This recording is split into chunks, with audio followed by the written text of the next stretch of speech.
पेमाराम जी और मेरा व्याख्याता पद पर लगभग समान 2-3 वर्ष से साथ रहे और लगभग रत्नगढ़ ब्लॉक में वे राम और लक्ष्मण की जोड़ी कहते थे कि पेमाराम जी और ये एक जगह ही रहते हैं, एक जगह ही खाते हैं और कभी फोन भी करते थे तो खेत में ही मिलते थे।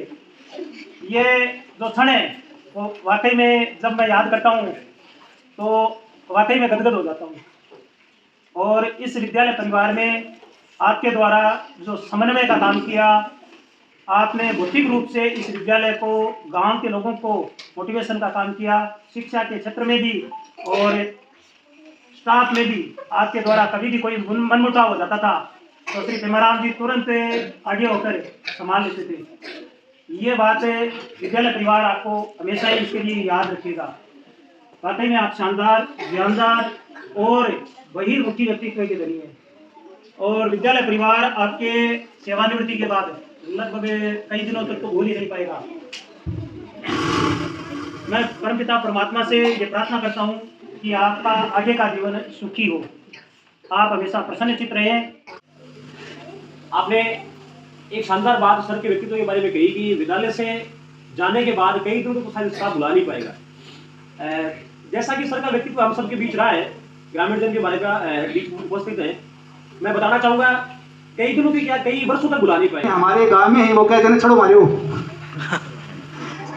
आपको ससुराल हमारे गांव में ही है प्रेम जी को नहीं है तो, लेकिन परिचय मेरो अच्छी तरह से हटाने के बाद में ही हुई। तो इनका व्यक्तित्व के बारे में ये है कि सुबह 4 बजे उठकर खेत में जानी आज भी है। घर के काम में आपा तो कहते हैं 4 बजे उठ करके खेत में जानो, खेत को काम करनो, भी के बाद में स्कूल में आनो, आपको नित्य दैनिक कार्यक्रम है आज भी हो। तो मैं इनकी भगवान से यह प्रार्थना करता हूँ कि अपने अग्रिम जीवन के लिए अपने शरीर को बनाते हुए और सामाजिक कार्यक्रमों में भाग लेते हुए विद्यालय से जुड़े रहते हुए अपना जीवन व्यतीत करें। पशे म शारदा शतम जीवे म शारदा शतगुं श्रेणुया म शारदा शतम प्रभ्रमा म शारदा शतमदीना श्याम शारदा शतम भूयश्च शारदा शतात। सब कामों में सेंचुरी लगा।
जिसके भी साथ रहता है उसे कुछ ना कुछ जरूर सीखता है।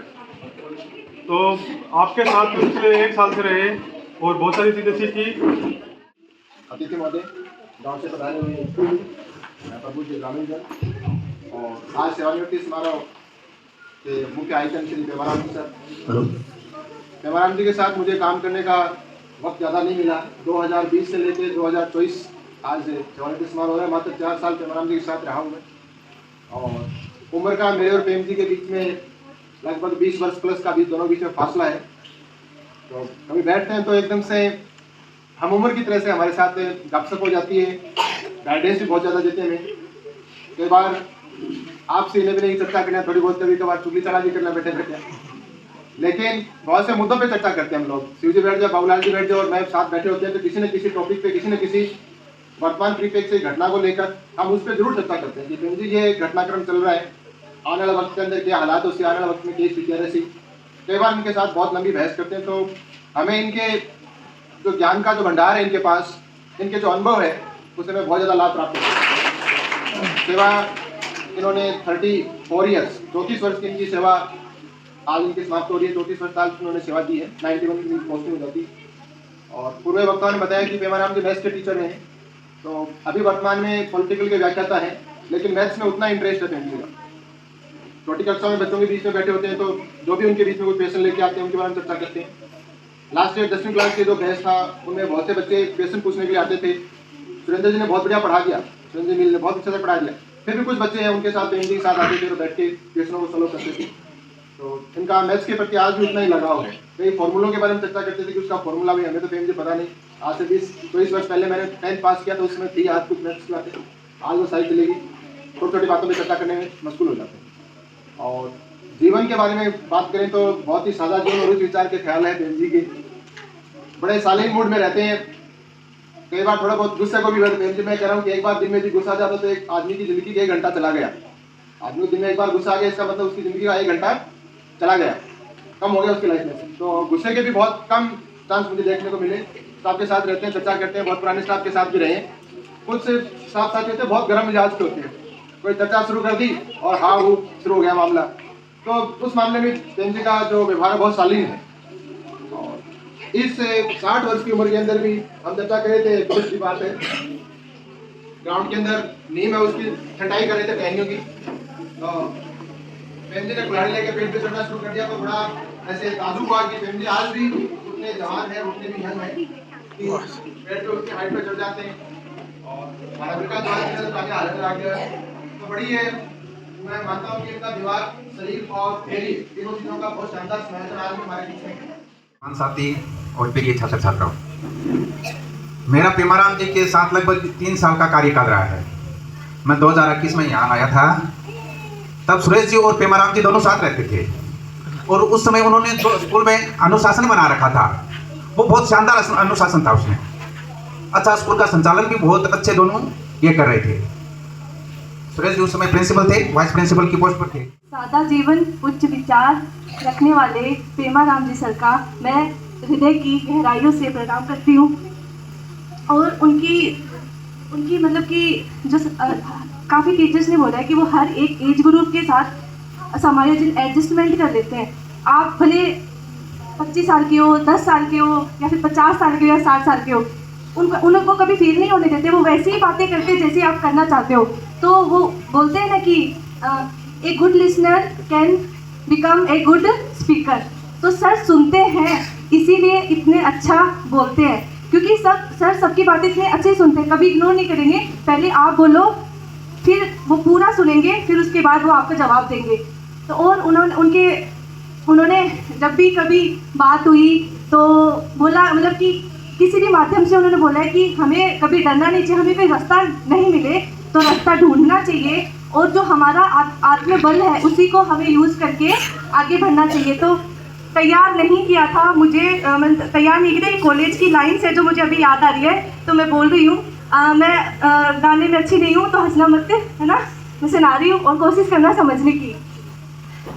रस्तों नहीं मरे तो रस्तों करी जमाना, थोड़ा में मुझाई मन माँ करी जवानू, एक मात्र बल तमारू दुख मात्र नी दवाचे, एक मात्र बल तमारू दुख मात्र नी दवाचे, रस्तों नहीं मरे तो रस्तों करी जमानू।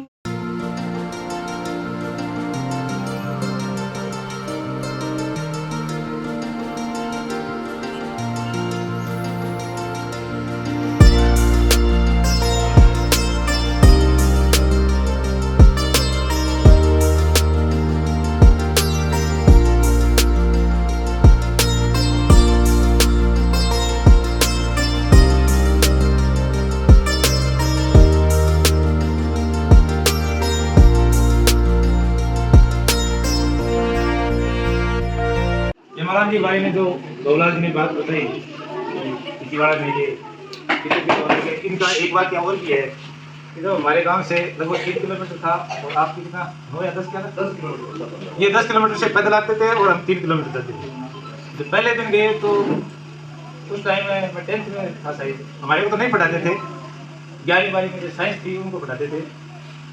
तो इनकी उम्र भी शायद उस टाइम में 22 ये होगी। और हमारे साथ जो कक्षा में साथी थे वो लगभग जो मेरी हाइट है उससे भी बड़े थे उनसे, जबकि मैं तो सबसे छोटा था, लाइन में सबसे आगे खड़ा होता था। तो बच्चों ने पूछ लिया कि आप कौन सी क्लास में एडमिशन लेने जा रहे हो। ये पूछा तो इन्होंने पूछा कि एडमिशन मेरा हो जाएगा क्या। नहीं हो जाएगा, वो तो देखो बाद की बात है, क्योंकि इनकी उम्र लगभग क्यों हाँ कुछ प्राइवेट और ये पढ़ाने के लिए जा रहे थे वहाँ, ज़्यादा डिफरेंस नहीं था। अभी पिछले काफ़ी टाइम से साथ रहे हैं और जैसा इनसे मार्गदर्शन मिला और उनसे बहुत कुछ सीखने को भी मिला और मैं आशा करता हूँ कि आगे भी इसी तरह हमें मार्गदर्शन मिलता रहे। और इसी आशा और उम्मीद के साथ इस प्रकृति से मैं उम्मीद करता हूँ कि इनका स्वास्थ्य है उत्तम रहे, दीर्घायु हो और मस्त रहे। जय हिंद जय।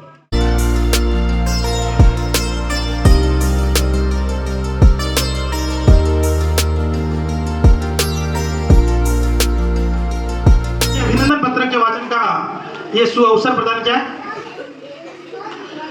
तमसो मां ज्योतिर्गमय महात्मा गांधी राजकीय विद्यालय लोहा चूरू बहुआयामी व्यक्तित्व के धनी श्री पेमाराम कस्वा प्राध्यापक अभिनंदन पत्र। जीवन परिचय।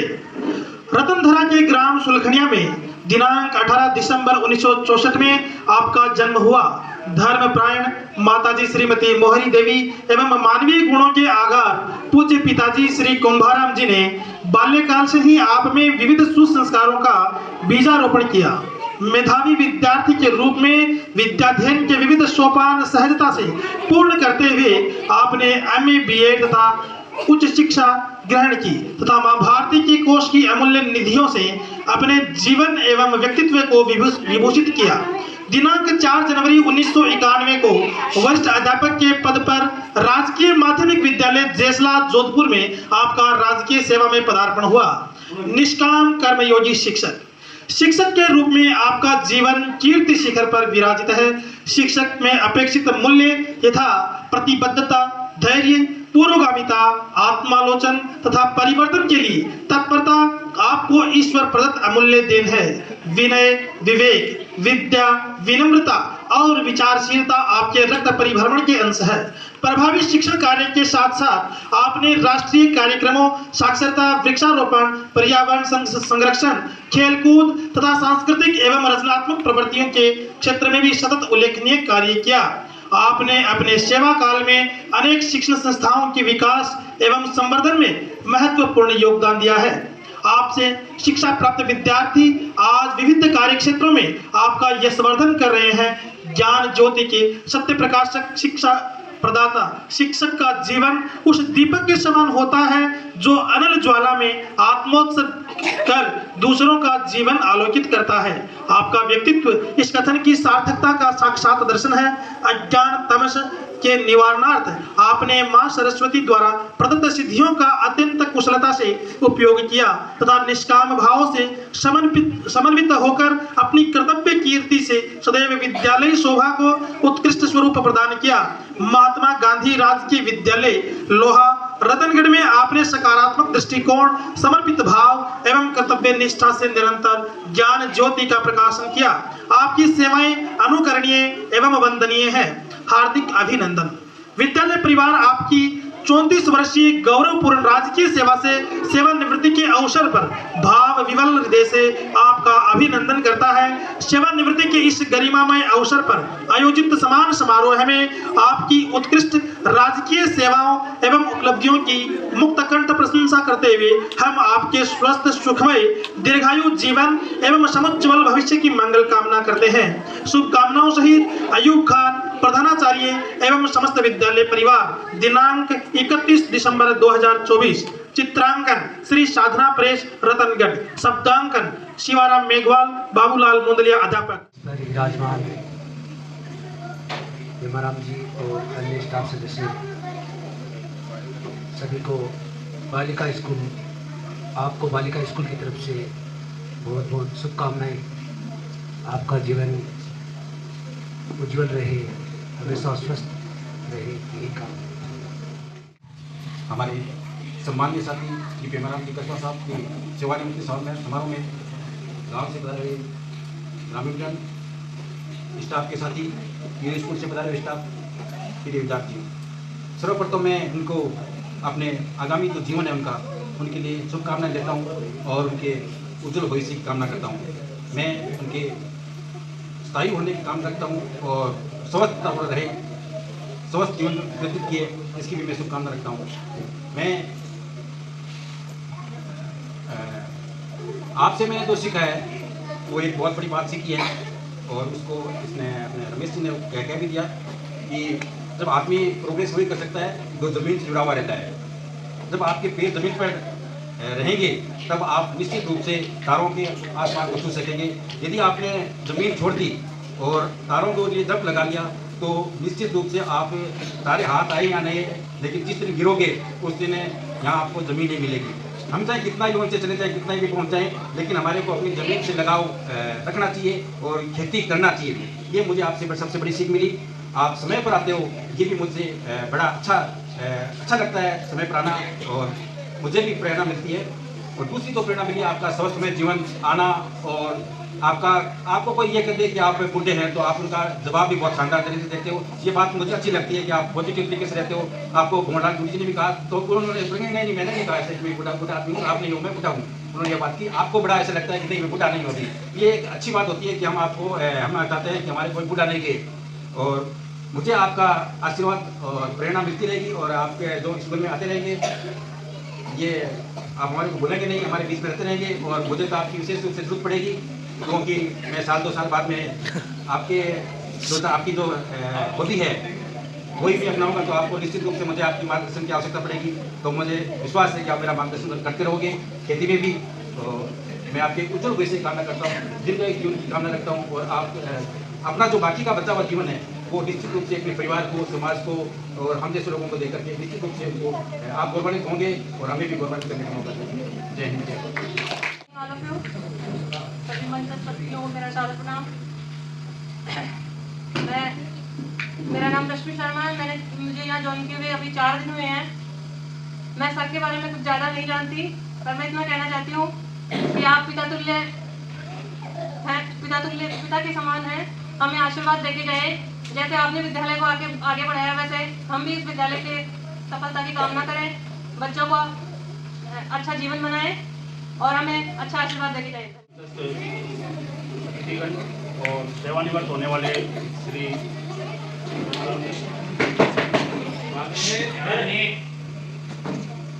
इन्होंने अपनी सर्विस पूरी की 31 दिसंबर को सेवानिवृत्ति है, लेकिन छुट्टी होने के कारण आज प्रोग्राम किया गया है। तो मैं इनके सेवानिवृत्ति पश्चात जीवन की उज्जवल भविष्य की कामना करता हूँ और इसी प्रकार के स्वस्थ रहें और विद्यालय को, लोअर स्कूल के सभी विद्यालय को ये अपना मार्गदर्शन भविष्य में देते रहे। आज हम सब यहाँ एकत्रित हुए हैं सर के रिटायरमेंट के फंक्शन के लिए, वो तो हम सब जानते ही हैं। मैं अपना कुछ अनुभव आप लोगों के साथ शेयर करना चाहती हूँ। मेरे को कुछ ज़्यादा समय तो नहीं हुआ है यहाँ, ऑलमोस्ट 1.5 साल के करीबन हुआ है, लेकिन जब मैं आई तो मेरे लिए ये स्कूल, ये पूरा एनवायरनमेंट सब कुछ नया था। तो मुझे कुछ समझ नहीं आया कि कैसे यहाँ पे सेटल डाउन होना है, क्या करना है, किससे गाइडेंस मिलेगी। तो बेसिकली प्रिंसिपल सर और पेमाराम सर ने हमेशा मोटिवेट किया है मतलब कुछ भी स्कूल में कोई प्रॉब्लम है तो मुझे ये सोचना नहीं पड़ता कि मुझे कहाँ जाना है, कहाँ से गाइडेंस मिलेगी। सर ने हमेशा सही मार्गदर्शन दिया है, मुझे ये पता है कि मुझे यहाँ से वहाँ तक जाना है, प्रॉब्लम लेके वहाँ मेरी प्रॉब्लम का सॉल्यूशन है। तो ये चीज़ हमेशा मेरे को सर की सबसे अच्छी लगी कि उन्होंने मे भी शायद ऑफिशियल लेवल पे नहीं लेकिन अपने पर्सनल लेवल पे हम सबको हमेशा हेल्प की है और हमेशा हमारे साथ दिया है। वो दिन मुझे अभी भी याद है। उसके बाद से रेगुलर पेमाराम जी से इंटरेक्शन रहा है स्टाफ रूम में, क्लासेस में। जो बच्चों के लिए इनका स्नेह है, स्टाफ के बीच सबके बीच सामंजस्य है, सबको सम्मान से परिचय करवाते हैं सबका। उसके लिए समस्त स्कूल और स्पेशली स्टाफ रूम इनको ऐसे लगता नहीं है कि मैं जिससे बात कर रहा हूँ उनकी जो ज्वाइनिंग है यानी सर्विस में ज्वाइनिंग है वो मेरी जन्म से भी पहले, यानी इन्होंने जब ज्वाइन किया था तो मेरा जन्म ही नहीं हुआ था, इतना हमारा एज ग्रुप है। तो भी ऐसा लगता नहीं है कि जब हम पास में ये बात करते हैं तो खुद ये एज ग्रुप के लगते हैं, इसी टाइप की ये बात करते हैं। और गुणों में एक गुण मैं ये गिनाना चाहूँगा कि इनका जो साथी भरा जीवन है, इतनी बड़ी पोस्ट पे होके भी, और जो इनका पहनावा देख लो ऐसे कपड़े पहनेंगे कि जो एकदम सादे हो। अपने पूरे स्टाफ में भी एकदम किसी के कपड़े से अगर अपन जज करें तो सबसे सिंपल कपड़े पेमाराम जी पहनेंगे, और सबसे बढ़िया या उच्च विचार विकास, चाहे विद्यालय की दृष्टि से हो चाहे खुद पर्सनल हो, किसी भी दृष्टि से हो, उनके जो विचार है वो विकासात्मक लगेंगे, यानी उन्नति उनको अगर अपन सुनेंगे तो उन्नति की ओर अग्रसर होंगे। और जैसे मैं मेरी खुद की पर्सनल बात कहूँ तो मेरे स्कूल लाइफ में कोई भी अगर छोटी से छोटी समस्या आई है तो मैंने पेमाराम जी से डिस्कस किया था, और इसका मेरे को सकारात्मक जो कंक्लूजन निष्कर्ष है वो निकल के सामने आया। इसी कड़ी में धन्यवाद। आज इस कार्यक्रम की जो विशेष आकर्षण है हमारे पेमाराम जी गुरु जी, सबसे पहले तो इनको बहुत बहुत शुभकामनाएं कि अपने जीवन में इतना शानदार जो सेवा कार्य जो इन्होंने अपना अच्छे से व्यतीत किया।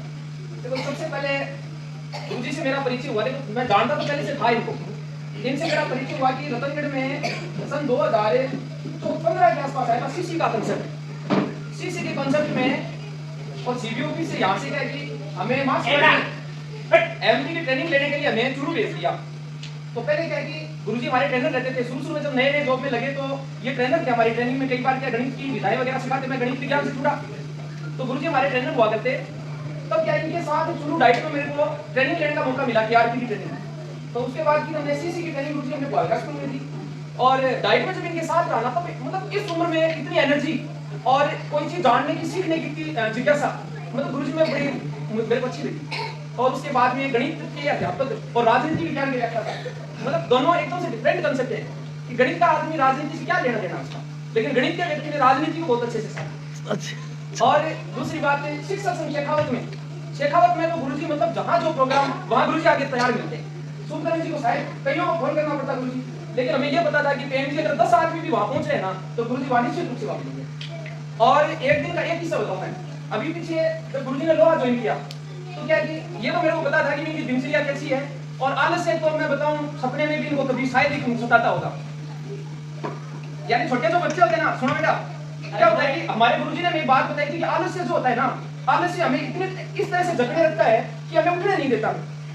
जब हम उठने की कोशिश करते हैं वो क्या करते हैं, अपने ऊपर से एकदम सीधे हो जाते, नहीं सो जा, नहीं उठना तेरे को, यानी अंदर रजाई में खींच लेता है। वो एक अदृश्य दुश्मन है अपना, जो खींच लेता है। मैं बताऊं वो गुरुजी के तो आसपास ही नहीं।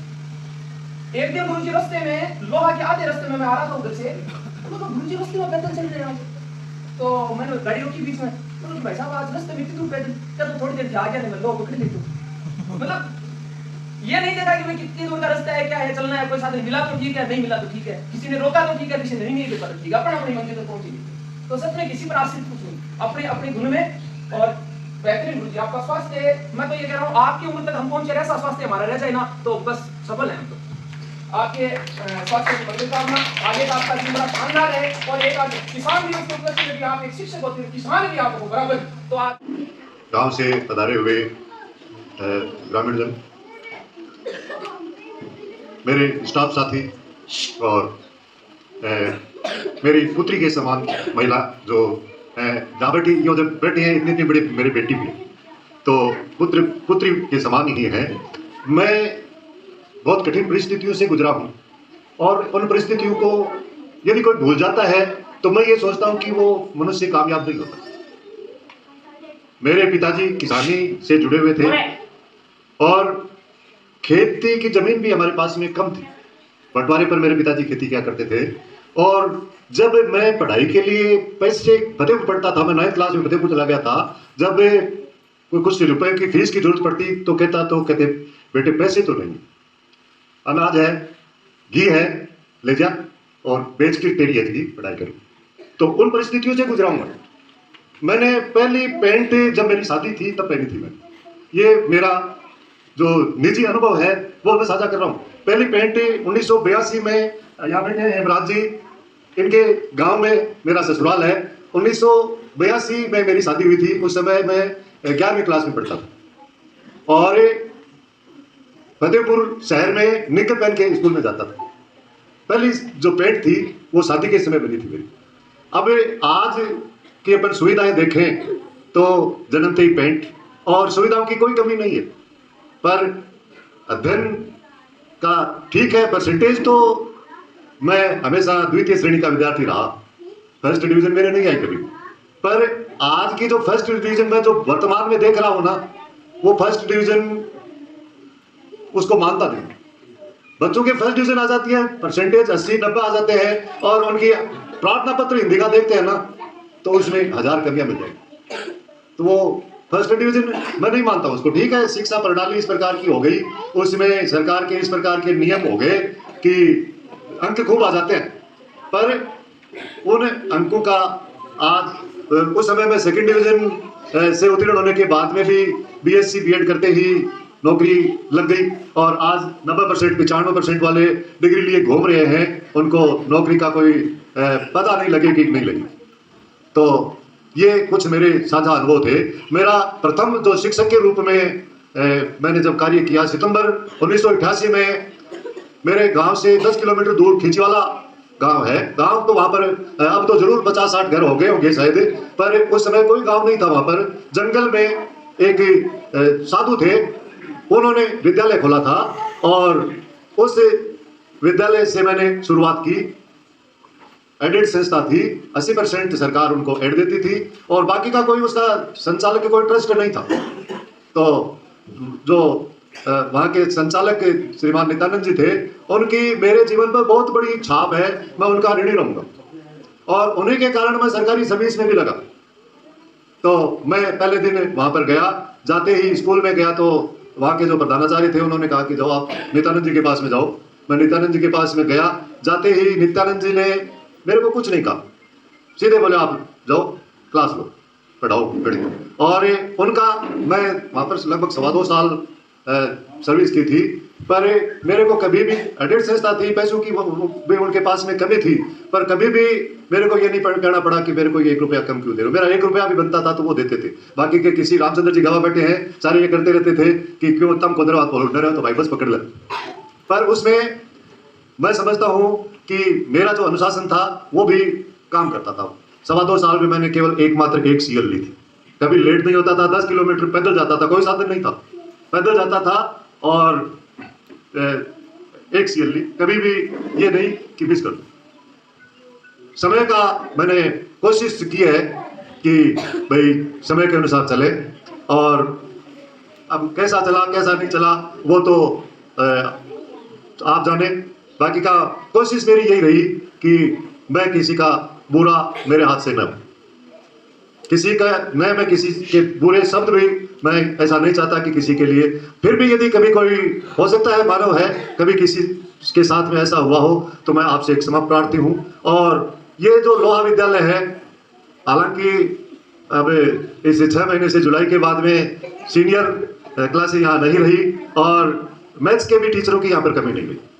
हालांकि मैं शुरुआत में आया था उस समय यहाँ मैथ्स का टीचर नहीं था, तो मैं 10th में 9th में मैथ्स भी पढ़ाता था, बहुत खुश रहता था। मैं राजनीति विज्ञान से इतना खुश नहीं रहा जितना गणित से रहा, क्योंकि गणित तो मेरा मूल विषय था। मैंने शुरू से गणित पढ़ाई पर ये जो सरकारी नियमों में ऐसा हो गया, गणित से एमए तो प्राइवेट हो नहीं सकती, और मैंने राजनीति विज्ञान से एमए करके और ये प्रमोशन लेकर के, और अब लोहा विद्यालय में जब मैं आया था उस समय मेरी दिल की इच्छा थी